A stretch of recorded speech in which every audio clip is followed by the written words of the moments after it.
choisi Jésus pour guider ma vie. Mon bien-aimé Jésus, il est à moi, je suis à lui. J'ai choisi Jésus pour guider ma vie. Mon bien-aimé Jésus, il est à moi, je suis à lui. J'ai choisi Jésus pour guider ma vie. Mon bien-aimé Jésus, il est à moi, je suis à lui. J'ai choisi Jésus pour guider ma vie. Mon bien-aimé Jésus, il est à moi, je suis à lui. En marchant dans les chemins, dans les rues, observant tous les... Nous lisons dans l'évangile de Luc, au chapitre 5. Évangile de Luc, chapitre 5. Il est écrit ceci. Comme Jésus se trouvait auprès du lac de Génézareth et que la foule se pressait autour de lui pour entendre la parole de Dieu, il vit au bord du lac 2 barques, d'où les pêcheurs étaient descendus pour laver leurs filets. Il monta dans l'une de ces barques, qui était à Simon, et il le pria de s'éloigner un peu de terre. Puis il s'assit, et de la barque il enseignait la foule. Lorsqu'il eut cessé de parler, il dit à Simon, « Avance en pleine eau et jetez vos filets pour pêcher. » Simon lui répondit, « Maître, nous avons travaillé toute la nuit sans rien prendre, mais sur ta parole, je jetterai le filet. » L'ayant jeté, il prit une grande quantité de poissons et leurs filets se rompaient. Ils firent signe à leurs compagnons qui étaient dans l'autre barque de venir les aider. Ils vinrent et ils remplirent les 2 barques au point qu'elles s'enfonçaient. Quand il vit cela, Simon-Pierre tomba aux genoux de Jésus et dit, « Seigneur, retire-toi de moi parce que je suis un homme pécheur. » Car l'épouvante l'avait saisi, lui et tous ceux qui étaient avec lui, à cause de la pêche qu'ils avaient faite. Il en était de même de Jacques et de Jean, fils de Zébédée, les associés de Simon. Alors Jésus dit à Simon, « Ne crains point, désormais tu seras pêcheur d'hommes. » Et ayant ramené les barques à terre, ils laissèrent tout et le suivirent. Amen. Voilà, nous prenons ce texte pour montrer que lorsque Jésus se révèle à une personne, lorsque Dieu se révèle à une personne, automatiquement, il y a une conviction d'erreur, de péché qui te saisit, une conviction d'imperfection qui te saisit et qui te pousse à t'incliner devant Dieu et à entrer dans une vraie relation pure, sincère et ferme. Parce qu'une des questions qu'on se pose dans le milieu chrétien, c'est que pourquoi certains sont consacrés à Dieu, d'autres pas? Pourquoi certains sont légers, certains engagés? Pourquoi certains vont jusqu'au bout de leur appel et d'autres pas? Et les réponses se trouvent toujours dans la Bible. Et on voit même dans certaines populations, dans certains pays, des groupes de gens qui suivent apparemment Dieu, mais dans l'erreur. Pourquoi? On se pose la question pourquoi? Et il y en a qui en arrivent même à utiliser la parole de Dieu pour faire de mauvaises choses. Et les réponses sont toutes dans la Bible. Ça dépend des premiers jours. Ça dépend de la rencontre avec Dieu. L'apôtre Pierre, quand Jésus lui demande de jeter le filet, il jette le filet parce que Jésus est déjà connu pour être un rabbin, un maître. Donc, en bon juif, il se dit, bon, cet homme est un homme, comme on dit, un homme saint, un homme pieux. Il me demande de jeter le filet, j'obéis quand même. Mais la rencontre n'était pas encore faite. Jésus était comme une vedette pour lui, pour Pierre. Jésus était comme un homme fort pour Pierre. Mais il n'était pas encore, voilà, la révélation de Dieu n'était pas encore dans le cœur de Pierre. Donc il était émerveillé, épaté par Jésus, mais ça restait là. Et ça peut être le stade de beaucoup de personnes. Ils sont émerveillés, épatés par Jésus. Parfois, ils sont d'accord avec lui, juste d'accord. Mais est-ce qu'il y a eu cette rencontre qui te fait dire, Seigneur, éloigne-toi de moi. Retire-toi de moi. C'est comme si tu disais à Dieu, non, non, non, non, non, non. Je ne veux pas de toi. Pourquoi? Parce que je ne suis pas digne que tu sois près de moi. Je suis mauvais. Là, ce n'est plus Dieu qui te parle pour te dire, tu as fait ceci, tu as fait cela. C'est toi-même, lorsque tu fais la vraie rencontre avec Dieu, lorsque Dieu se révèle à toi, tu réalises que tu es un homme pécheur. C'est pourquoi un des moyens de reconnaître les vrais chrétiens, c'est qu'ils arrivent à se repentir. Et deuxièmement, ils ne perdent pas leur temps à voir le péché des autres. Ils se regardent eux-mêmes. C'est ça les vrais chrétiens. Ils se regardent eux-mêmes. Parce que face à Dieu, ils se sentent petits. Ils se sentent pécheurs. Donc quelqu'un qui perd son temps à regarder les fautes des autres, ça veut dire qu'il ne se compare pas à Dieu. Il se compare à d'autres humains. Et effectivement, quand on se compare à d'autres humains, on va trouver des erreurs chez eux qui vont équilibrer nos erreurs. Finalement, on ne s'occupe pas de soi-même. Mais quand on fait face à Dieu, il est écrit, Pierre s'est mis à genoux. Il s'est dit, ce n'est pas l'endroit où je dois être. Cet homme est de Dieu. Il n'a pas fait de débat. C'est ce que nous souhaitons pour toute personne. Faire la vraie rencontre avec le Seigneur. C'est ce qui transforme toute une vie. Vous savez, après, il est dit qu'ils ont tout abandonné pour suivre le Seigneur. Mais combien de fois nous prêchons, nous surprêchons pour que les gens abandonnent tout pour suivre le Seigneur. Ça ne peut pas être possible tant que la personne n'a pas fait la rencontre que Pierre est en train de faire. Il ne s'agit pas que tous nous puissions vivre la multiplication des poissons, mais il s'agit du fait que nous nous humilions, que nos cœurs s'humilient, que nous cessons d'être Dieu pour nous-mêmes. Parce que ce n'est pas parce que Jésus ferait ces miracles, répéterait ces miracles à tout homme que les gens changeront forcément. Non, pas du tout. C'est la disposition du cœur. Donc Pierre était déjà dans une disposition d'infériorité vis-à-vis de Jésus. Parce que quand il lui demande de jeter le filet, il dit, Seigneur, on a fait toute la nuit. On est des professionnels de la pêche. On a fait toute la nuit. On n'a rien eu. Toi, tu ne connais pas grand-chose à tout cela. Mais comme c'est toi, Seigneur, qui me demande de faire ça, je vais jeter le filet. Il y avait déjà une disposition d'humilité. Et c'est cette disposition qui peut manquer à beaucoup de personnes. C'est écrit dans le psaume 111, verset 10. Le commencement de la sagesse, c'est la crainte de l'Éternel.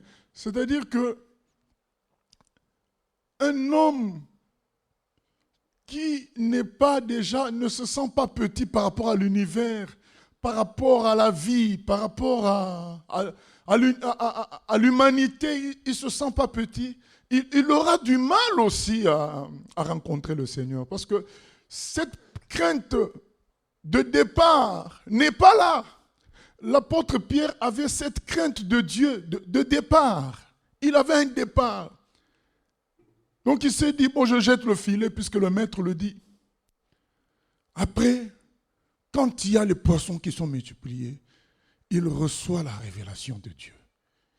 Et il réalise que ce n'est pas l'endroit pour lui. Nous lisons Ésaïe 6.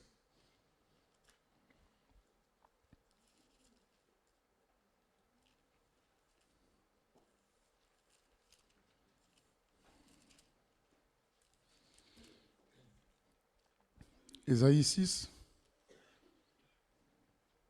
Il est écrit à partir du verset 1er, « L'année de la mort du roi Osias, je vis le Seigneur assis sur un trône très élevé, et les pans de sa robe remplissaient le temple.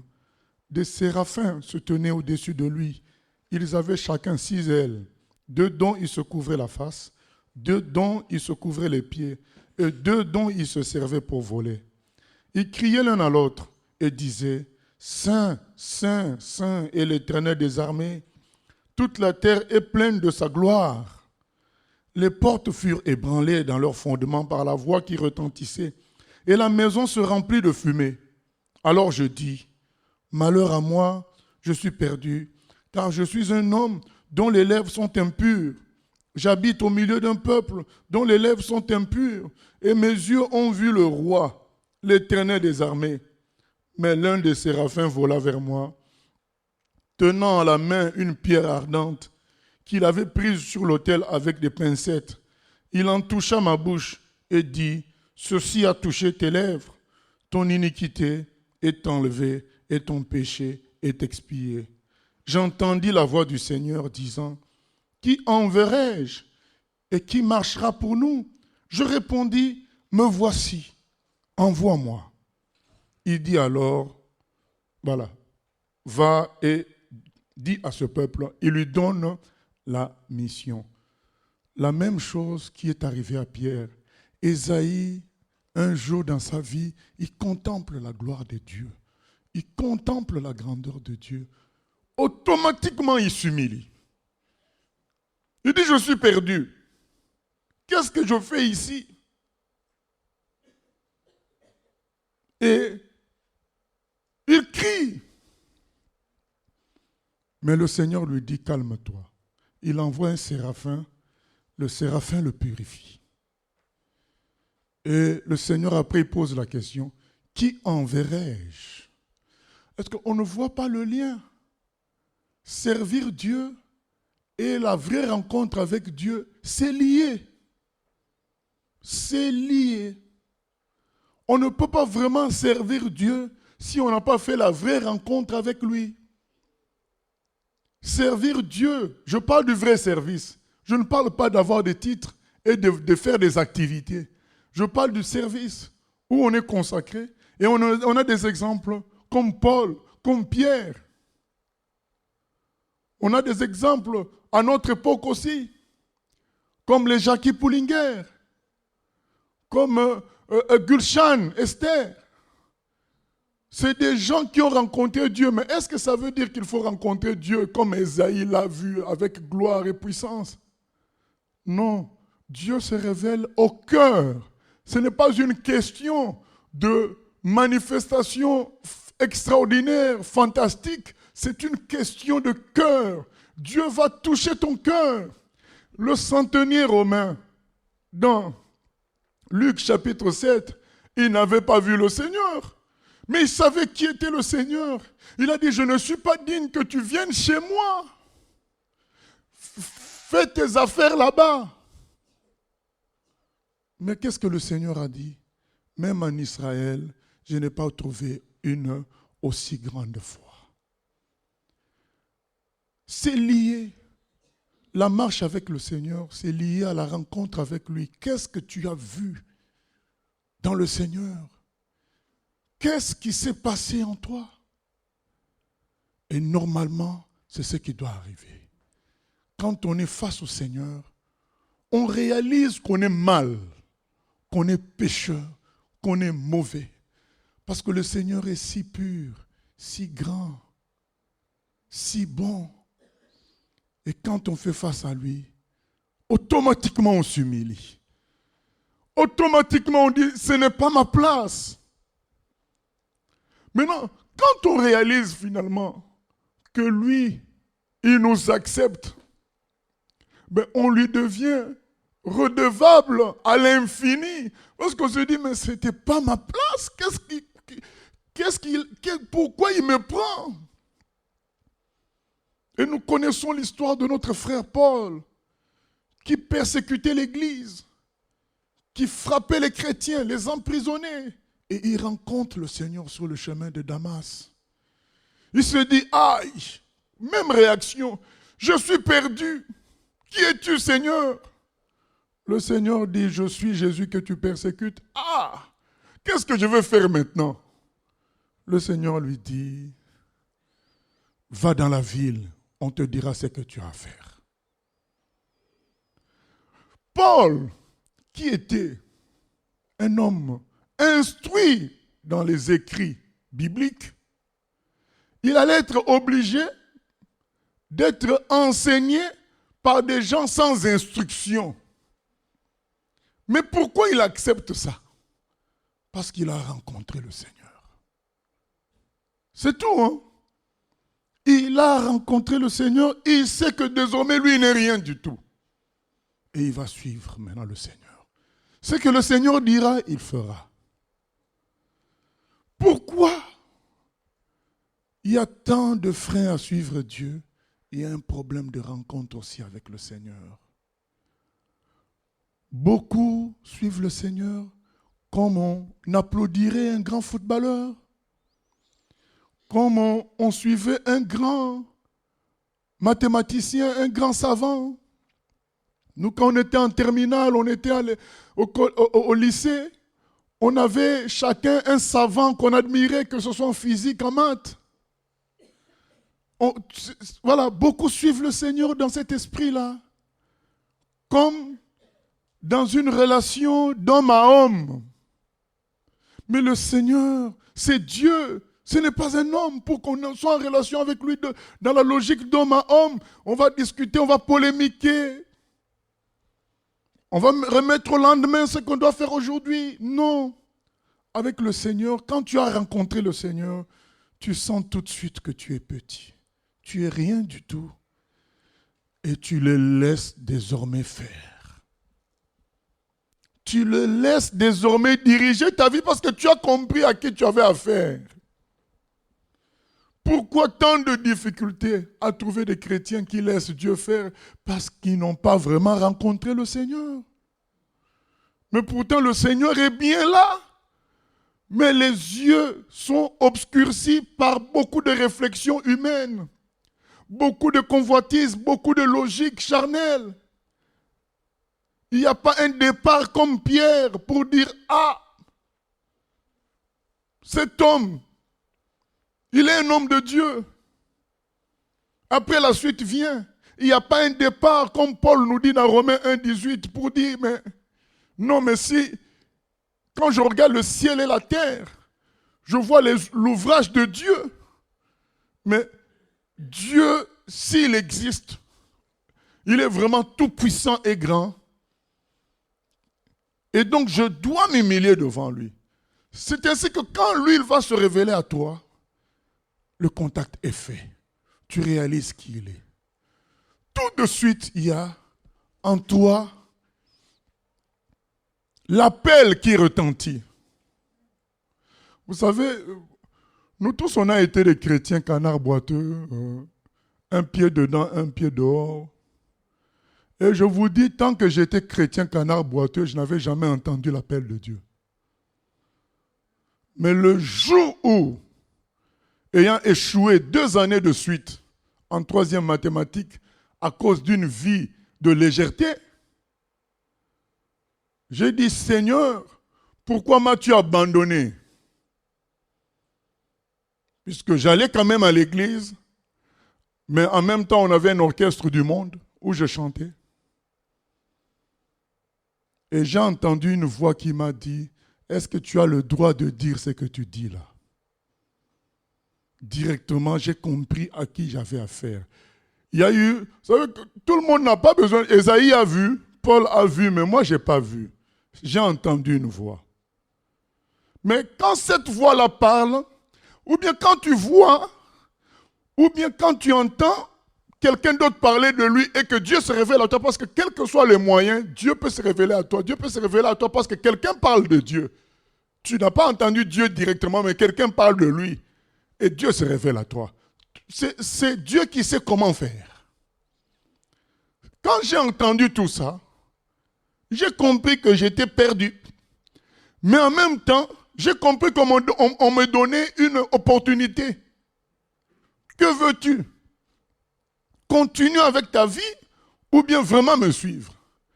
Et j'ai dit, quand cette voix-là m'a dit, est-ce que toi tu as le droit de dire ce que tu dis là, que j'étais abandonné?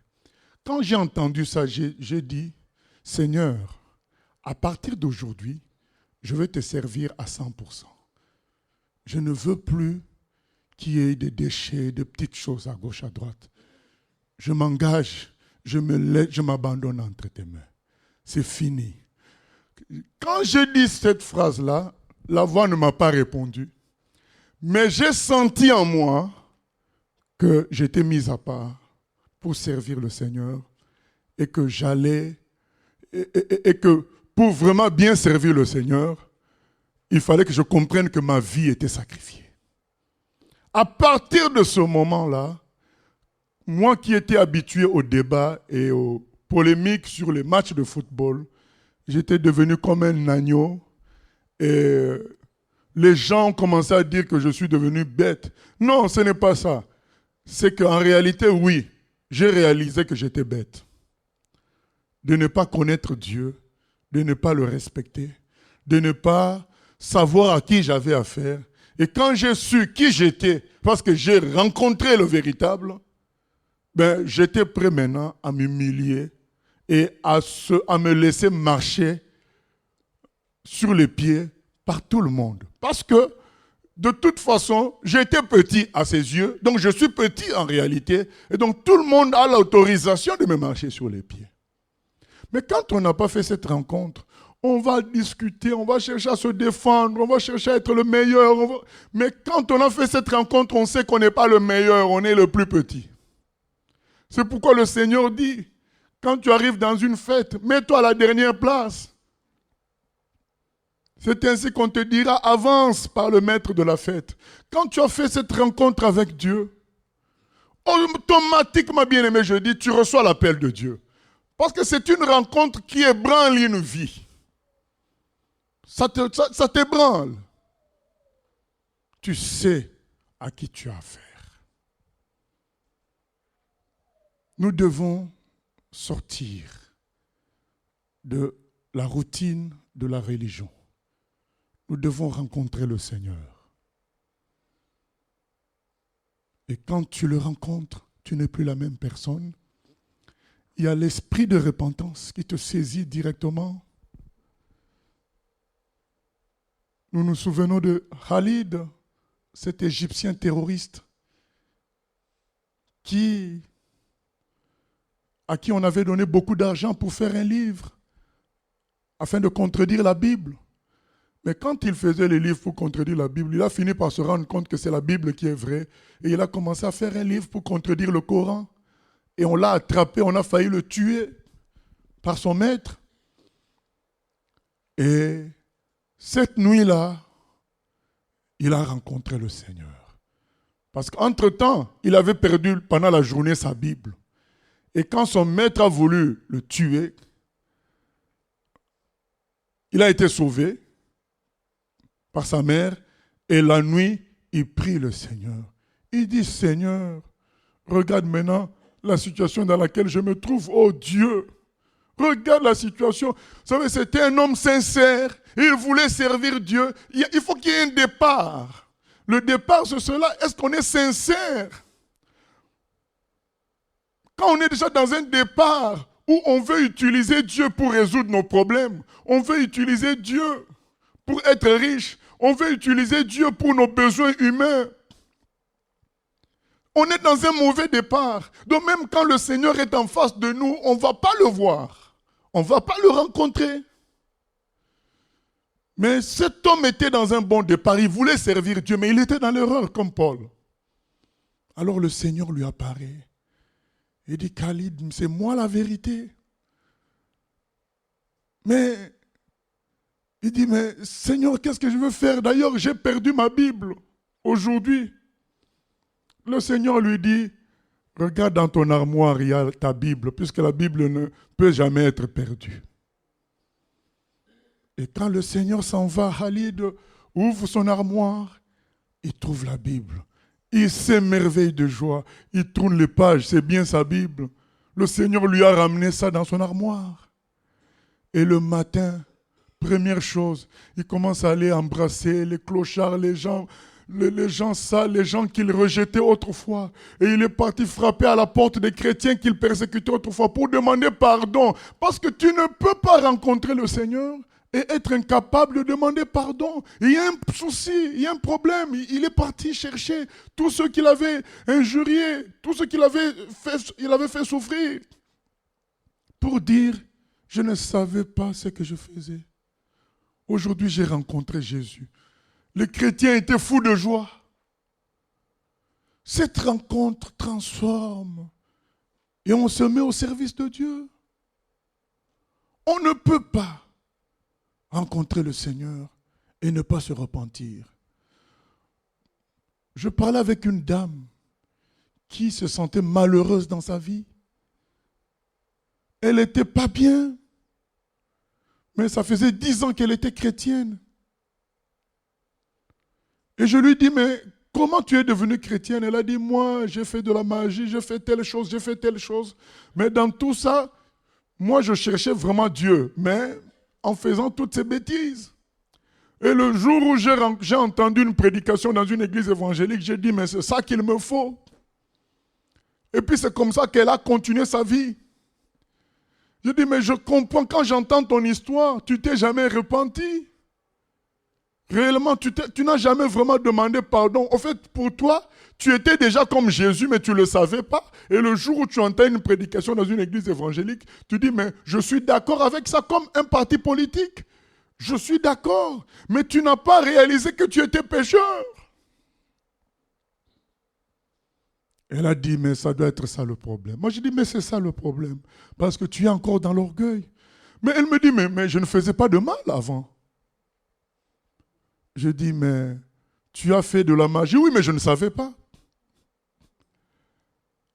On a discuté longuement pour qu'elle accepte qu'elle était une femme pécheresse. Ça nous montre comment le départ peut être faussé. Quelqu'un qui est tellement sûr de lui, quelqu'un qui est tellement fier de lui, et qui, lorsqu'il rencontre Jésus, il se dit, mais on est pareil, on a la même logique. Et la rencontre véritable n'a pas lieu. La vraie rencontre, quand elle a lieu, on réalise qu'on a perdu notre temps. Vous savez, nous allons lire dans Luc 19.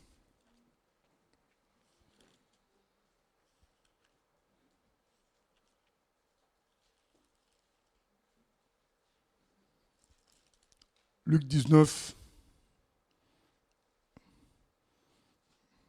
Jésus étant entré dans Jéricho, traversait la ville. Et voici un homme riche appelé Zachée, chef des publicains, cherchait à voir qui était Jésus. Mais il ne pouvait y parvenir à cause de la foule, car il était de petite taille. Il courut en avant et monta sur un sycomore pour le voir, parce qu'il devait passer par là. Lorsque Jésus fut arrivé à cet endroit, il leva les yeux et lui dit, « Zachée, hâte-toi de descendre, car il faut que je demeure aujourd'hui dans ta maison. » Zachée se hâta de descendre et le reçut avec joie.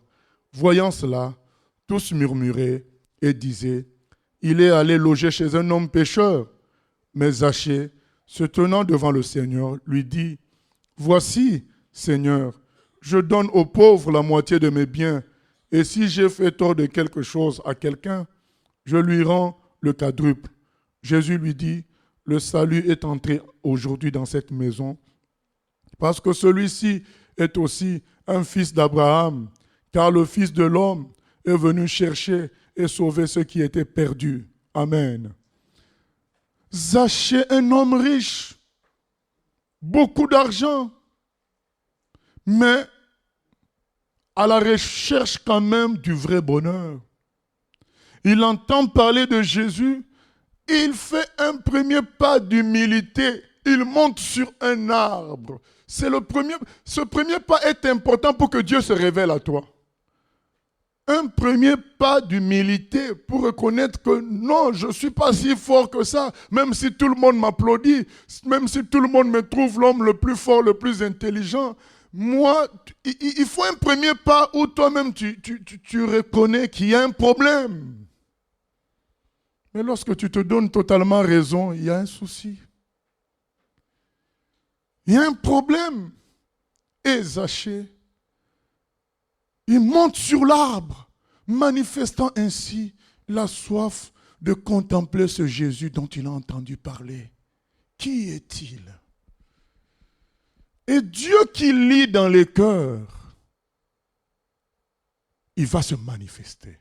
Vous savez, quand Dieu se manifeste, ça dépasse la logique humaine. J'ai dit que Dieu pouvait agir en se servant de quelqu'un, pas forcément d'une manière extraordinaire comme Ésaïe, comme Paul, comme Pierre.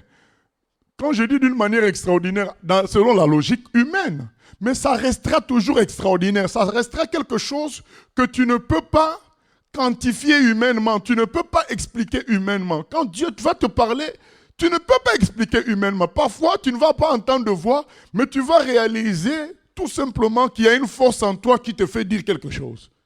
Parfois, tu vas répondre sans avoir entendu ce qu'on t'a dit. Au fait, c'est le fond de ton cœur qui a entendu quelque chose, mais tu n'en es pas conscient et toi, tu réponds. Donc, dans tous les cas, ça se fera d'une manière extraordinaire, mais pas forcément selon la logique humaine. Et Zachée, qui est sur l'arbre, il entend un monsieur qui ne l'a jamais vu l'appeler Zachée, je veux manger chez toi. Il est dépassé. Il dit, mais comment il me connaît? Mais ça ne s'arrête pas là. Deuxième chose, cet homme veut venir chez moi, moi qui suis connu comme un homme mauvais. Zachée est dépassé par une telle révélation de la grandeur, de la gloire et de l'amour de Dieu. Il dit, mais Dieu s'intéresse à moi. La rencontre se fait. Et quand Jésus arrive dans la maison, il n'a pas besoin de faire beaucoup d'efforts. Il n'a pas besoin de beaucoup prêcher. C'est pourquoi notre frère Paul dit dans 1 Corinthiens 2, il a dit, quand je suis venu parmi vous, je n'ai pas usé d'éloquence extraordinaire. J'étais même faible quand je prêchais. Ma prédication reposait sur la puissance du Saint-Esprit. Parce que seul le Saint-Esprit peut convaincre un cœur. Donc on ne peut pas penser que nos discours, aussi fortement élaborés qu'ils soient, ils vont convaincre une personne. C'est le Saint-Esprit qui touche le cœur. Et Zachée est touché. Il dit non, à partir d'aujourd'hui, je donne tout à Dieu. Je donne tout. La moitié des biens aux pauvres. Et le reste, je restitue aux gens à qui j'ai volé quelque chose. Qu'est-ce qui peut arriver? Qu'est-ce qui s'est passé? Zachée, parce que quand il fait tout ça, bien aimé, vous savez que après un tel acte, tu deviens citoyen de seconde zone. Toi qui étais un homme riche, élevé, mais en donnant tout, tu n'as plus rien. Citoyen de seconde zone. Mais comment lui, il peut être content d'être comme ça? Mais parce qu'il l'est déjà. Au fait, Jésus lui a montré que tu es citoyen de seconde zone. Tu n'es rien du tout. D'ailleurs, tu es sur un arbre. Le Seigneur des Seigneurs, c'est moi. Quand tu rencontres le Seigneur des Seigneurs, automatiquement, tu te fais petit devant même tous les hommes. C'est la deuxième étape. Premièrement, c'est la repentance. Tu reconnais, il a dit, je rends l'argent que j'ai volé. Et l'autre moitié, je donne aux pauvres. Donc, il se fait pauvre parce qu'il a compris qu'il l'était déjà, malgré le fait qu'il avait beaucoup d'argent. Celui qui rencontre le Seigneur sait qu'il était petit. Il est petit. Seul le Seigneur est grand. Donc, il est prêt maintenant à s'humilier. devant Dieu et devant les hommes. Il peut laisser les gens marcher sur lui. Une fois, nous avions dit qu'on ne peut pas appliquer les commandements du Seigneur sans qu'on ait été transformé comme lui. Sans qu'on lui ressemble. Parce que quand il dit qu'on te prend un manteau, tu donnes l'autre manteau. Quand on te dit qu'on te gifle, tu donnes l'autre joue. Tu ne peux pas le faire si tu n'as pas atteint le niveau de Zachée ou tu ne te considères plus comme quelqu'un d'important. Tant que tu te considères comme quelqu'un d'important, tu ne vas pas accepter ça. Donc il faut la rencontre avec Jésus qui va te montrer que tu n'es rien. Zachée a dû voir la gloire de Dieu. Il a dit, mais non, mais à quoi ça sert d'avoir toutes les richesses? Ça ne pèse pas sur la balance. Il n'y a que Dieu qui pèse. Je m'en débarrasse. Et je garde Dieu avec moi. Amen. Et quand tu es dans cet état, tu t'humilies devant tout homme. Parce que c'est Dieu qui est ta richesse. Comme le roi David a dit, Seigneur, tu es ma gloire. C'est cela. Dieu devient ta gloire. Et donc tu n'as pas besoin d'autre chose pour te sentir fort, puisque Dieu est ta gloire. Tu t'humilies devant les hommes. Zachée s'est automatiquement humilié. Il savait qu'après ça, les gens allaient rigoler, mais il s'est humilié parce qu'il est arrivé au terminus. La rencontre avec le Seigneur. Seigneur, éloigne-toi de moi. C'est le début de la rencontre avec Dieu. Tu réalises que tu as tout faux. C'est Jésus qui a raison. Nous lisons dans Jean chapitre 1er.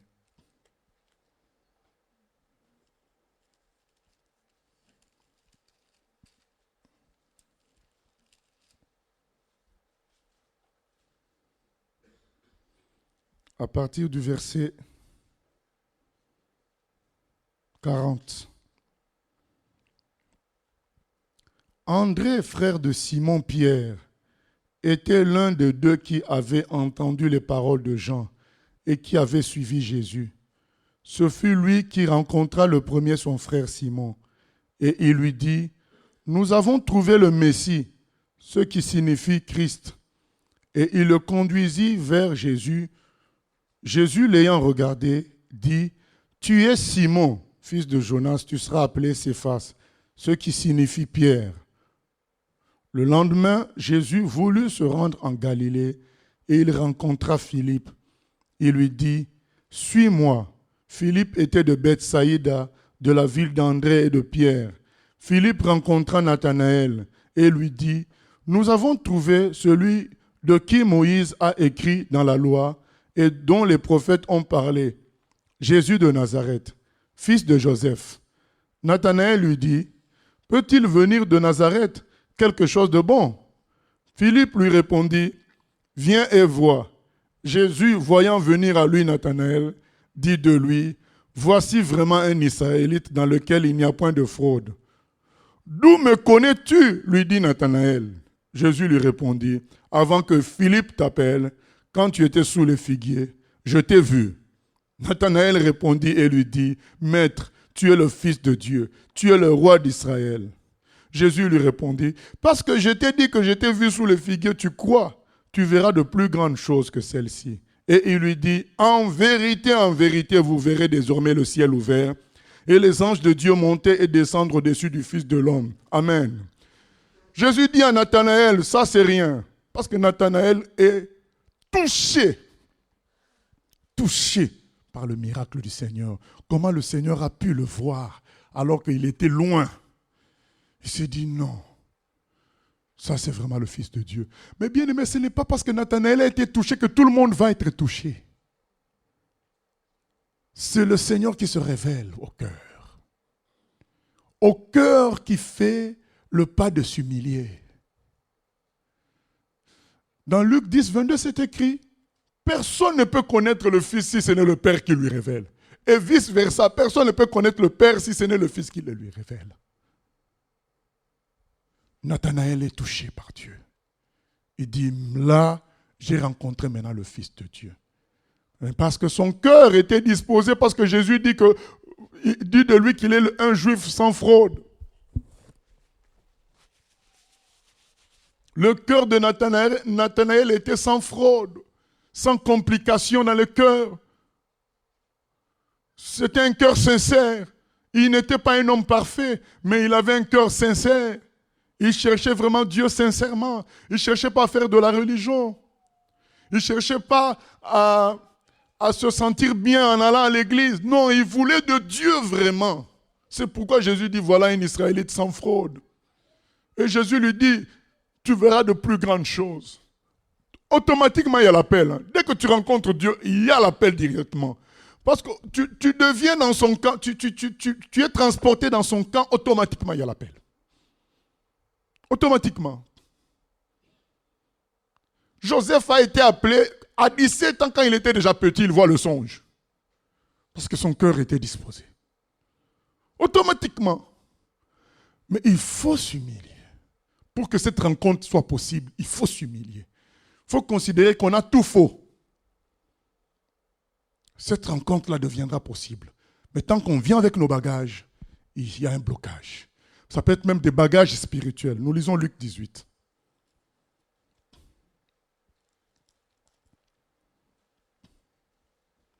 Verset 18. Un chef interrogea Jésus et dit, « Bon maître, que dois-je faire pour hériter la vie éternelle ?» Là, c'est une autre démarche. Avant, comme on vient de constater, c'est Dieu qui s'avance vers l'homme. Mais là, c'est l'homme qui s'avance vers Dieu. Avant, c'est quoi? C'est la relation, une relation surnaturelle. Une relation qui n'est pas rationnelle. Parce que Nathanaël est touché d'une manière irrationnelle. Certains auraient vécu. Vous savez qu'il y a des voyants qui ont aussi des paroles. Un voyant peut te dire que l'année passée, tu avais fait telle chose. Donc, ce que Jésus ait vu Nathanaël, si on doit comparer avec ce que peuvent faire certains serviteurs du diable, ce n'est pas si extraordinaire que ça. Mais, quand Dieu se révèle à toi et que ton cœur est disposé, tu comprendras. Tu n'as pas besoin de grandes choses. Même les petites choses, tu seras là, Dieu m'a parlé. Parce que ton cœur est disposé. Et à partir de là, une relation surnaturelle. Une relation que le scientifique ne peut pas comprendre, naît entre toi et Dieu. On ne peut pas comprendre ça. Parce que tout ton être a été ébranlé. Dieu, c'est comme s'il t'a recomposé. C'est une relation qu'on ne peut pas expliquer. Mais c'est dû au fait que tu t'es rabaissé devant lui, tu as reconnu que tu étais petit et lui, il est entré en toi. À partir de là, il y a une relation qu'un humain ne peut pas expliquer. C'est ce qui fait qu'on a beau chercher à étouffer cette relation, à te mettre en prison, à te faire souffrir. Les vrais gardent toujours cette relation-là. Parce que on ne peut pas saisir ça avec la main, cette relation-là. Ça s'est fait le jour de la rencontre. Boum! Quelque chose s'est installé en toi que les bistouris, les fusils, les chars de combat ne peuvent pas enlever. C'est la relation avec Dieu. Et tu vis maintenant pour Dieu. Mais voyons maintenant l'homme qui vient avec ses bagages, avec sa logique, avec sa propre force. Il dit à Jésus, mais qu'est-ce que je dois faire? Donc il est dans la logique philosophique, logique de productivisme. Je dois faire ceci pour produire telle chose. Dans la logique d'obtenir son salut par lui-même. Ça ne peut pas marcher. Parce que ça voudrait dire que tu es déjà sauvé. Si tu peux obtenir ton salut par toi-même, c'est que quelque part tu es déjà sauvé. Qu'est-ce que je dois faire? C'est ainsi que beaucoup marchent dans cette philosophie-là. Chaque jour chercher qu'est-ce qu'ils vont faire. Et maintenant, quand ils ont trouvé ce qu'ils doivent faire, ils le font. Maintenant, tout le reste du temps, ils vivent leur vie. Ils ne s'intéressent pas à Dieu. Dans tout le reste des domaines, c'est leur vie. Ce n'est pas Dieu qui domine.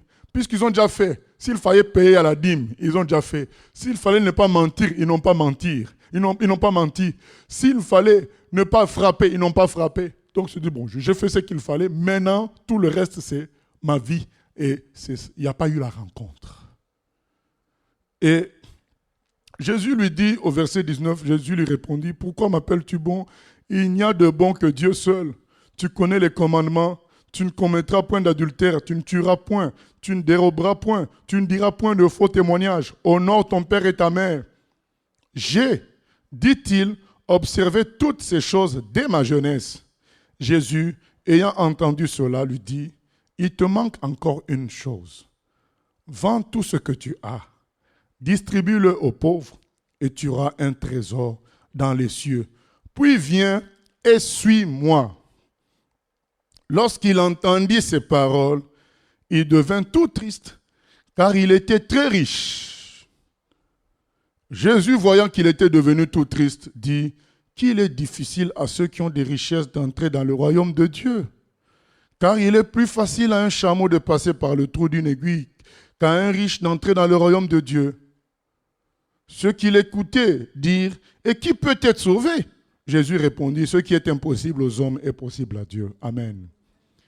Cet homme, si on doit comparer Zachée à cet homme, mais tout le monde dirait que c'est cet homme-là qui est de Dieu.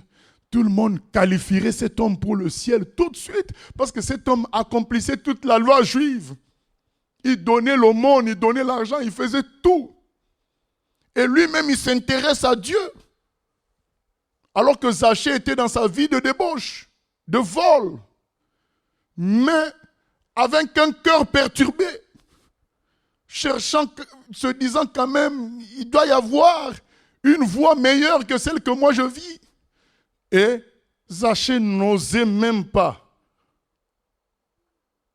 traverser la foule, fendre la foule pour aller toucher Jésus. Non, il se dit, moi je suis un homme sale. Je vais montrer juste sur l'arbre, observer. Je suis un homme sale. Mais cet homme vient avec sa force. Il veut juste un débat philosophique. Il veut juste qu'on lui donne un enseignement qui va faire comme si à la fin de ça, il a un diplôme. Jésus lui dit, mais ce n'est pas ça, mon cher.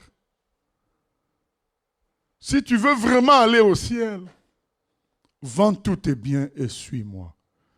Ne sois plus toi-même, laisse-moi prendre ta vie. Il est écrit, cet homme a tourné les talons. Parce qu'on lui demandait trop. C'est ainsi que beaucoup sont encore à ce stade-là. Ils ont l'impression que suivre Jésus tel qu'on devrait, c'est trop nous demander. Ce n'est pas trop nous demander. C'est la vie éternelle. C'est quand tu sais, vous savez, c'est pourquoi la première étape, c'est éloigne-toi de moi. Quand tu sais combien tu étais perdu, tu étais sale, tu peux accepter après de suivre Jésus totalement. Mais quand tu te sens bon, tu trouves que ces exigences sont trop élevées. Vous savez, si vous allez voir votre médecin pour un problème de gratinure à votre doigt ou un problème d'ongle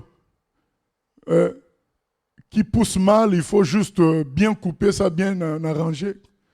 Et le médecin vous dit, bon, donc il vous faut un jour pour l'opération, donc vous devez rencontrer l'anesthésiste. On va vous faire une anesthésie générale pour soigner votre blessure au bras. Une petite blessure. Arrangez votre ongle. Vous allez dire, mais non, attendez. Une grosse opération comme ça pour juste ça. C'est l'attitude de la personne qui résiste à Dieu. Il a l'impression qu'on lui demande trop alors qu'il n'est pas si mauvais que ça. Mais quelqu'un qui a vu ce qu'il était vraiment, lui, il se dit, ah, vraiment, avec ce que je suis, il faut un lavage total. Donc je m'abandonne, que Dieu me lave totalement. Que Dieu fasse, parce que ce que je suis est tellement mauvais qu'il faut un travail profond en moi. Mais les gens qui résistent, c'est parce qu'ils se disent, ah, quand même, ils ne le disent pas de vive voix, mais dans leur cœur, c'est ça qu'il y a au fond. Cet homme-là n'a pas répondu. Il a dit qu'il a fait marche, il a tourné les talons, c'est tout. Mais dans son cœur, il s'est dit, quand même, il me demande trop de vendre tous mes biens. C'est trop demandé. Mais si il avait compris comme Zachée que tout ce qu'il avait et tout son ensemble étaient des choses rouillées, des choses sales, des choses qui n'avaient pas de vraie valeur, ce n'est pas que Dieu soit contre la richesse, mais quand tu réalises finalement que ta richesse n'est pas une richesse, tu es prêt à t'en débarrasser. C'est tout simplement ce qui est arrivé à Zachée. Il a réalisé que sa richesse n'était pas une richesse. Mais pour cela, il faut la révélation de Dieu. La rencontre avec Dieu, c'est là que tu te rends compte. Mais mon défaut n'est pas un défaut, puisque Dieu peut tout changer. Ma richesse n'est pas une richesse. Et tu lâches tout. Au lieu de s'accrocher à des choses. Et cet homme s'est accroché à sa richesse parce qu'il s'est dit, mais non, mais moi je fais quand même tout bien. Je ne vole pas, je ne mens pas, je donne le monde, je fais ce qu'il faut. On me demande, je trouve que ce n'est pas ce qu'on devrait me demander, on devrait me donner une autre idée. Peut-être de faire une prière d'une semaine de jeûne par année, je ne sais pas quoi, mais pas me dire de vendre tous mes biens. Qu'est-ce que j'ai fait de mal? Il a mal pris ça. Mais alors que quelqu'un qui se sent malade au fond de lui, qui ne se sent pas bien, dit, oui, prends tout, Seigneur. Parce qu'il sait que ça ne vaut rien ce qu'il est. Ça ne vaut rien, c'est bien. Ça ne vaut rien. Il a rencontré celui qui a de la valeur, le Seigneur Jésus-Christ. C'est ça ma prière, que chacun rencontre le Seigneur Jésus. Que chacun rencontre le Seigneur Jésus. Et la vie change. Et la vie change complètement. Luc chapitre 8.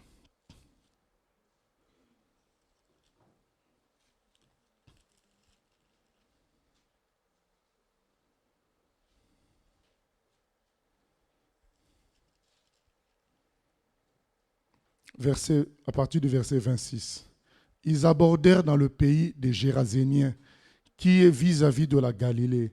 Lorsque Jésus fut descendu à terre, il vint au-devant de lui un homme de la ville, qui était possédé de plusieurs démons. Depuis longtemps, il ne portait point de vêtements, et avait sa demeure non dans une maison, mais dans les sépulcres. Ayant vu Jésus, il poussa un cri, se jeta à ses pieds, et dit d'une voix forte, « Qu'y a-t-il entre moi et toi, Jésus, Fils du Dieu très haut? Je t'en supplie, ne me tourmente pas. » Car Jésus commandait à l'esprit impur de sortir de cet homme, dont il s'était emparé depuis longtemps. On le gardait lié de chaînes et les fers aux pieds, mais il rompait les liens et il était entraîné par le démon dans les déserts.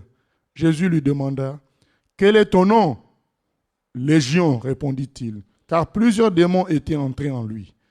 Et il priait instamment Jésus de ne pas leur ordonner d'aller dans l'abîme. Il y avait là, dans la montagne, un grand troupeau de pourceaux qui paissaient, et les démons supplièrent Jésus de leur permettre d'entrer dans ces pourceaux. Il le leur permit.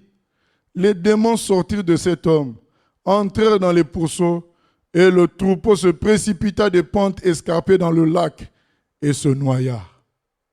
Ceux qui les faisaient paître, voyant ce qui était arrivé, s'enfuirent et répandirent la nouvelle dans la ville et dans les campagnes. Les gens allèrent voir ce qui était arrivé. Ils vinrent auprès de Jésus et ils trouvèrent l'homme de qui étaient sortis les démons, assis à ses pieds, vêtu et dans son bon sens. Et ils furent saisis de frayeur. Ceux qui avaient vu ce qui s'était passé leur racontèrent comment le démoniaque avait été guéri. Tous les habitants du pays des Géraséniens prièrent Jésus de s'éloigner d'eux, car ils étaient saisis d'une grande crainte. Jésus monta dans la barque et s'en retourna. L'homme de qui étaient sortis les démons lui demandait la permission de rester avec lui.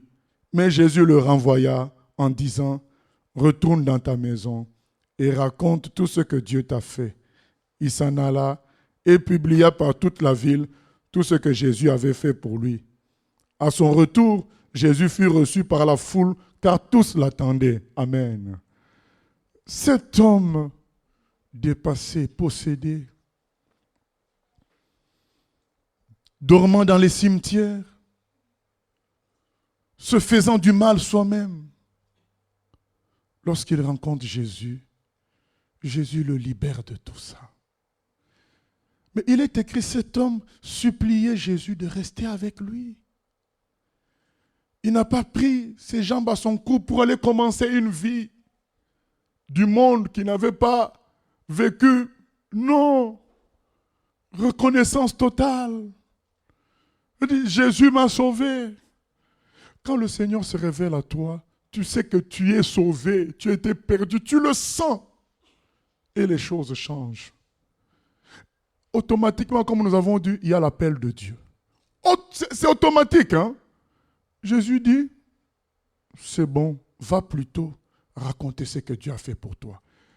Il est écrit que quand Jésus est retourné dans cet endroit, beaucoup de gens l'attendaient parce que cet homme avait fait le travail.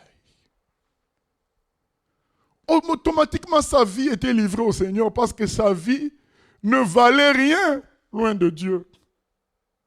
Mais quand Dieu s'est révélé à lui, il a compris. Vous savez, c'est pourquoi les apôtres, dans leur âge de maturité, quand vous lisez les Actes des Apôtres, il y a plusieurs textes du genre, quand on est arrivé dans cet endroit, on a prêché l'évangile. Ceux qui devaient se convertir, se convertir. Dans la maturité, les apôtres ont compris vraiment que c'est Dieu qui touche les cœurs. C'est Dieu qui connaît les cœurs. Ce n'est pas notre puissance de parler ou je ne sais quoi, nos miracles. C'est Dieu qui peut toucher un cœur et que les cœurs disposés écoutent, sont touchés, délivrés. C'est pourquoi notre temps le plus grand est donné à la prière, parce que Dieu connaît les cœurs, il peut toucher les cœurs, il peut parler.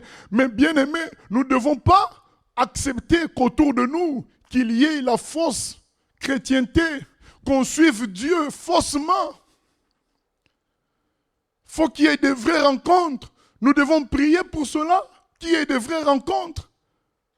Ainsi, nous serons soulagés par des frères et sœurs véritables qui nous soutiennent pour le travail.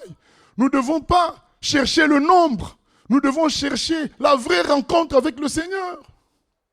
Nous devons prier pour cela. C'est pourquoi Paul même demande la prière dans Ephésiens 6. Il dit, mais priez pour nous, pour que lorsqu'on ouvre la bouche pour annoncer l'évangile, que ce soit vraiment par l'esprit, pas parce qu'on connaît quelque chose. Ce n'est pas la connaissance qui sauve les gens. C'est l'esprit de Dieu. C'est Dieu qui se révèle à quelqu'un et lui montre que tu n'es rien.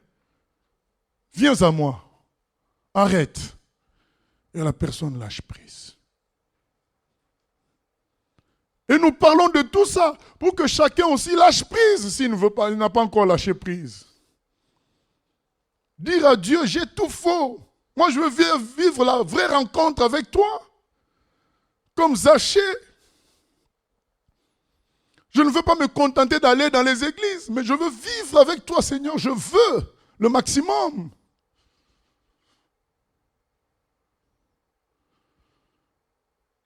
Prions pour la vraie rencontre de tout ce que nous connaissons. La vraie rencontre avec Jésus. C'est ça qui change les vies. Il y a une femme pakistanaise, vous savez, au Pakistan, il n'y a que 1% ou 2% des chrétiens. Et souvent, ils sont tués, persécutés. Et elle s'était convertie en secret à Jésus. Mais comment annoncer à son mari? Comment annoncer à ses enfants? Ça allait faire des problèmes. Elle menait sa vie consacrée à Dieu, vivait sa vie consacrée à Dieu, et elle n'arrivait pas à annoncer clairement l'évangile. Vous savez, Dieu entend le souci du cœur. Quand vous êtes de Dieu, ce n'est pas les activités qui vous qualifient, c'est le cœur. Il y a une soif en vous, parce que vous ne pouvez pas supporter de voir les gens se perdent. Je n'ai pas dit qu'il faut négliger les activités, mais ces activités doivent provenir du cœur, quelque chose. Tu veux changer les choses. Et ces choses doivent être faites dans les règles de la parole de Dieu. Parce que tu crains Dieu. Donc, c'est que on a parlé de la repentance, de l'humilité, mais on doit rajouter aussi l'obéissance. Quand quelqu'un a rencontré le Seigneur, il obéit parce qu'il sait que le Seigneur ne se trompe pas. On a dit à Abraham, tu tues ton fils Isaac. Il était prêt à obéir parce qu'il savait que le Seigneur ne se trompait pas, parce qu'il a rencontré le véritable Dieu. Il sait qui il est. On a dit à Noé, tu construis l'arche parce qu'il va y avoir des pluies. Mais il n'y avait pas encore de pluie à l'époque, on n'en parle pas. Mais lui, il croit, il obéit, il fait 100 ans pour construire une arche. Parce qu'il savait qui a parlé.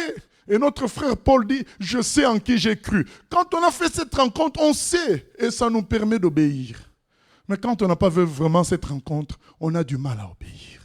On veut toujours marchander. Dieu dit ceci dans la parole. On va dire, mais... À notre époque, Dieu dit cela. On va dire, mais oui, mais il y a un pasteur qui a dit, on est bien conscient que le pasteur qui a dit l'autre chose n'a pas puisé ça dans la parole. Mais on l'utilise juste parce qu'on ne veut pas suivre la parole telle qu'elle est écrite, simplement. Un point, c'est tout. On veut polémiquer, mais alors qu'au fond de nous, on sait que c'est que la parole dit, c'est ça qu'il faut suivre. Il faut l'obéissance. Et cette femme pakistanaise était une servante de l'Éternel, mais elle n'arrivait pas à dire clairement les choses.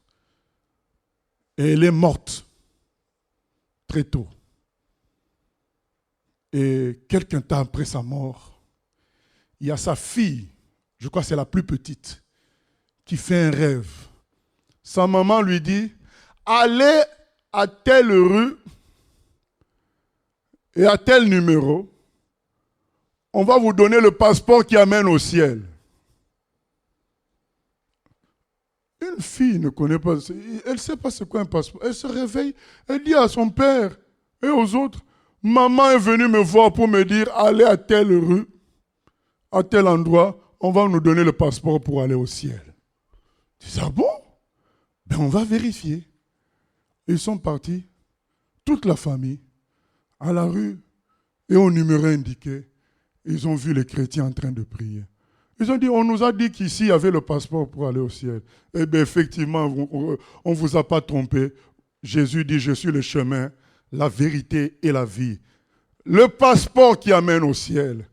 Toute la famille s'est convertie tout de suite, sans discussion, parce qu'ils ont reconnu que Dieu leur a parlé.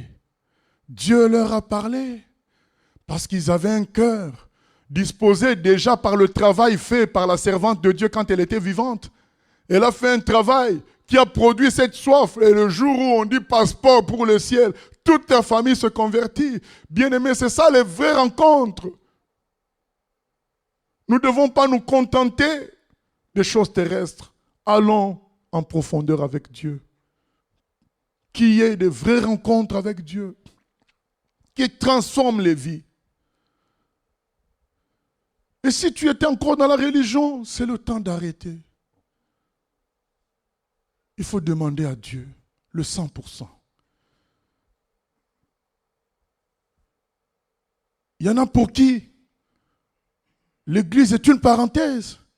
Dès qu'on sort, ils retrouvent une autre vie à la télé ou dans beaucoup d'autres choses. C'est une autre vie. Il n'y a pas Dieu. Non. Il faut une vraie rencontre avec Dieu. Le Seigneur nous appelle. Il faut s'humilier. Nous sommes perdus sans lui. Vous savez, même quand on connaît Dieu, il faut encore toujours le rencontrer pour continuer à s'humilier. Vous savez, les apôtres connaissaient déjà Dieu. Mais le jour où il y a eu la tempête, Jésus s'est levé. Il a dit, silence, tais-toi. Ils se sont dit, mais qui est cet homme à qui obéissent même le vent et la tempête? Alors ils l'ont connu encore davantage comme le Dieu vivant. Et quand tu vis ça, tu ne discutes plus rien avec Dieu. Tu laisses tout entre ses mains. Et tu dis, Seigneur, je suis un homme pécheur. Pardonne-moi. Je m'humilie devant toi. Prends ma vie.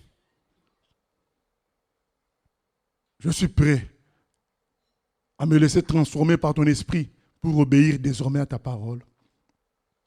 Et je suis prêt à te servir. Ça va ensemble. C'est ainsi que sont produits des serviteurs de Dieu. Ils sont produits par la rencontre.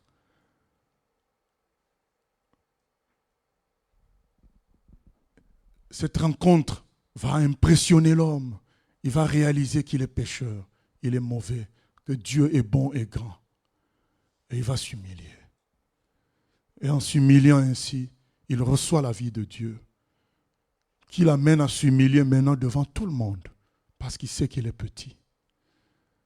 Et ensuite, il commence une vie d'obéissance, parce qu'il n'a pas à contester face au grand Dieu, au Dieu Tout-Puissant, qui connaît tout, qui est capable de tout.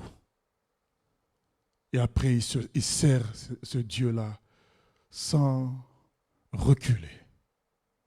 Voilà ce que nous souhaitons pour chaque homme, pour chaque femme, en commençant par ici, au nom de Jésus-Christ. Amen.